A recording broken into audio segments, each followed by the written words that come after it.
This is our lake. I mean, the lake that we live next to. And this is the bridge, as we call it. It's a bridge over a sluice gate where the water exits the lake and eventually goes into a river. The bridge is our only way in and our only way out, and it's the only way visitors and emergency services can get to us. And last summer, this bridge made our lives a bit of a nightmare. This video is a story of that nightmare. We were promised 2 weeks of disruption. Instead, we got 5 months, and nobody told us what was happening. So let's go back to the start. We'd heard rumours that some work was planned for at least a couple of years. Undoubtedly, the bridge needed to be replaced, but nobody told us anything official. No letters, no calls, no visits, nothing. Nekas, as the locals say. Until one day, completely by chance, as we happened to be passing the bridge, we bumped into a site surveyor. He casually mentioned that our bridge was about to be renovated. He said we'd be cut off for a couple of weeks after midsummer sometime. But they'd let us know. We exchanged telephone numbers. We thought, okay, a couple of weeks of disturbance, we can handle that. We're set up for that. We had stocked up for a 2-week lockdown, food and medications for Gita's parents, and we lined up friends to drop stuff off if needed, just after midsummer for the 2 weeks. Midsummer came and went. Nothing happened. No calls. And we had no idea what was coming. The first sign of trouble, other than hearing nothing of course, was heavy machinery turned up and a porter cabin was sort of dropped off at the bridge. And they started digging the road up. Nobody seemed to know why, and nobody knew that we existed, that is the workers that are on site. You see, what they hadn't told us, or that surveyor hadn't told us, is that they intended to upgrade the road from one junction along to the junction of our private road.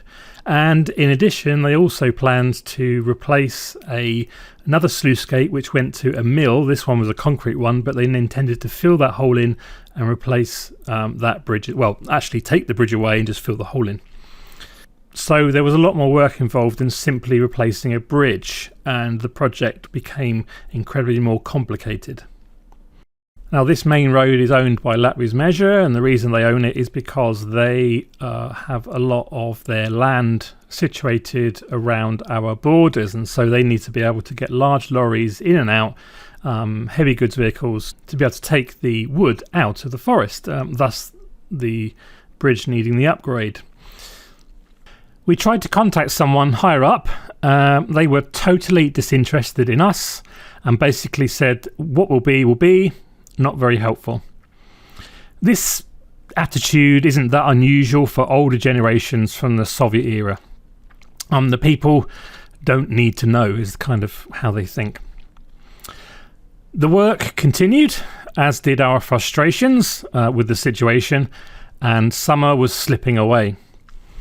Eventually, after weeks of cancelling plans, pulling our hair out, not knowing from one day to the next whether the road was open, and still with no new bridge, we made an official complaint to the regional council.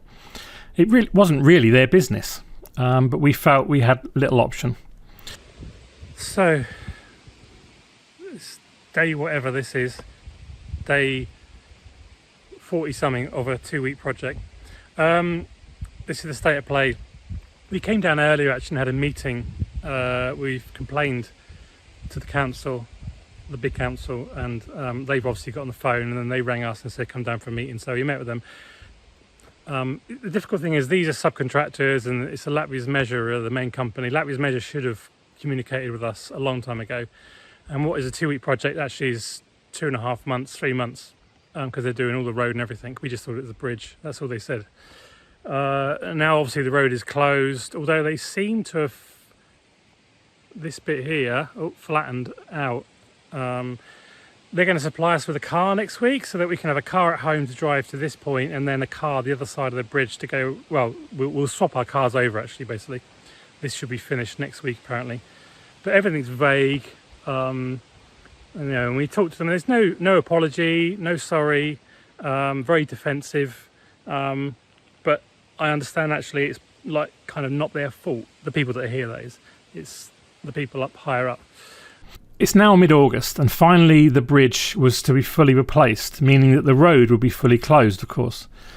Their solution was to lend us a car, so we could then drive to the bridge, walk across a proposed foot crossing, and then we would use our own car on the other side, which means we would need to park it overnight on the other side.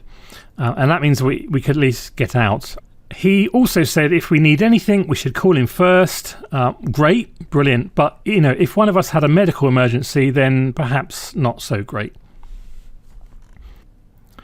It worked, kind of.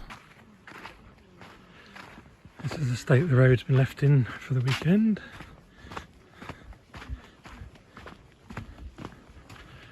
Thankfully the bridge is finished, which is good.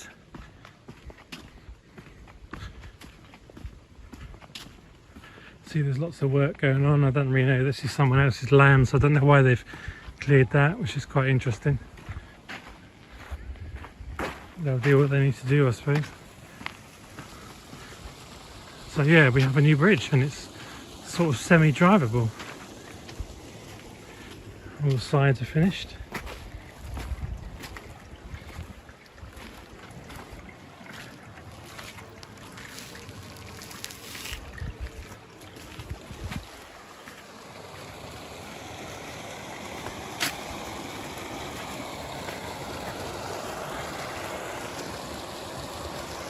So next, I guess, the half a day they need to dig up the pipes, well, when they open the sluice. I don't know whether they'll do that after the road is finished.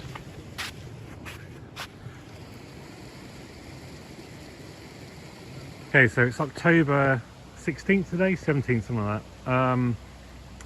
Bridge is finished, as we already know, and they've taken the pipes out now. If you remember the pipes that were down there, they came out the other day.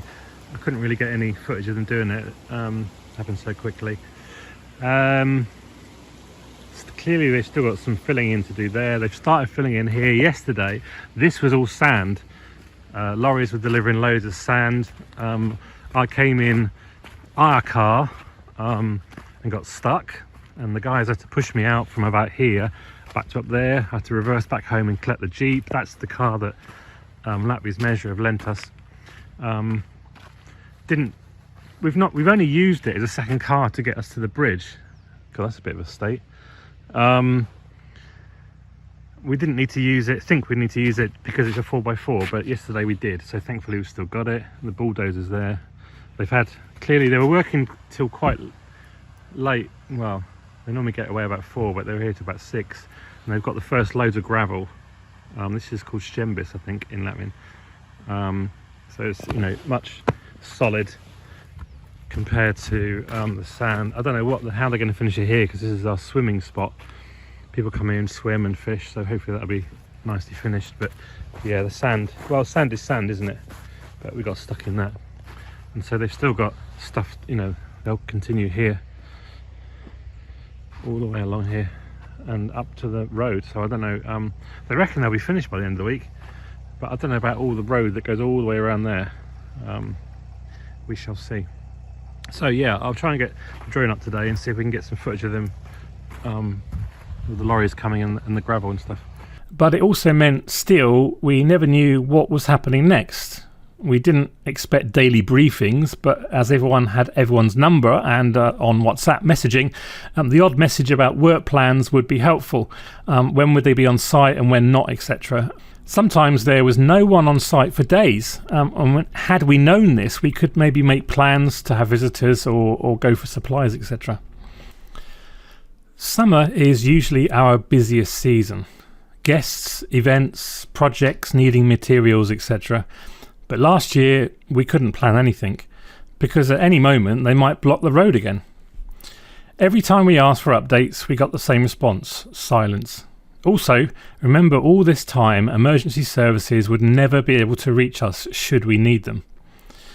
And then, at the end of October, yes, October, there was a call to collect the car. It was finished. And finally, at the beginning of November, a crew arrived to fix all the safety barriers, and then it was done. No more contact, no apology, just silence. But there was one surprise and positive element that came out of it. We asked if they would be willing to fix part of our private road. We were willing to pay for the materials, but as they had machinery, it would save us a lot of time. They offered to do it all with their spare material they had left over. A gift, an apology, or just a way to keep us sweet. Who knows, but it was welcomed. Now you might say, at least it's done, and yes, the bridge is better now. But this wasn't just about construction. It was about communication and us putting our lives on hold for 5 months. Why does such a big company like this think it doesn't need to communicate with the people that their projects directly affect? If they had just told us what was happening, this could have been completely a different story. Next time, maybe. Let's hope they learn. So that's our little nightmare from last year and the story about our new bridge.